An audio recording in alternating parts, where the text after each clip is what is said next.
कहते हैं भगवान सोने के बर्तन नहीं देखते, वो दिल देखते हैं। और जिस दिन ये बात एक पंडित को समझ आई, उस दिन उसका अहंकार हमेशा के लिए टूट गया। एक बहुत बड़ा और भव्य मंदिर था। मंदिर के मुख्य पुजारी पंडित जी श्री कृष्ण के बड़े भक्त माने जाते थे। नियम, विधि और शुद्धता सब कुछ उनके जीवन का हिस्सा था।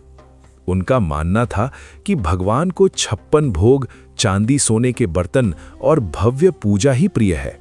रोज सुबह पंडित जी बड़े ठाट बाट से ठाकुर जी को सजाते, महंगे वस्त्र पहनाते और गर्भगृह के द्वार बंद कर भोग लगाते। उनके मन में कहीं न कहीं एक भाव था, भगवान तो मुझसे ही प्रसन्न हैं। उधर गांव के कोने में एक गरीब अंधी बूढ़ी मां रहती थी। न धन न साधन, बस दिल में कान्हा के लिए अपार प्रेम। वो रोज मंदिर के बाहर बैठकर धीमे स्वर में बस यही कहती, मेरे कान्हा, कभी मेरी कुटिया में भी आ जाना, मैं तुम्हें प्रेम से 2 निवाले खिलाना चाहती हूं। एक दिन उसने बड़े जतन से 2 बाजरे की रोटियां सेकी और थोड़ा सा दही जमाया।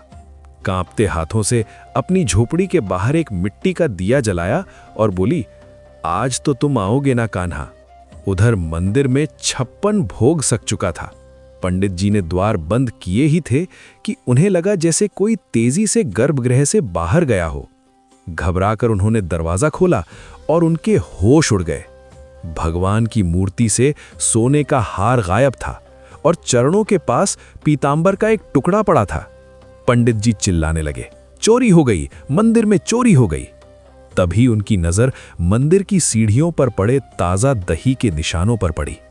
वे निशानों का पीछा करते करते सीधे उस बूढ़ी मां की झोपड़ी तक पहुंच गए।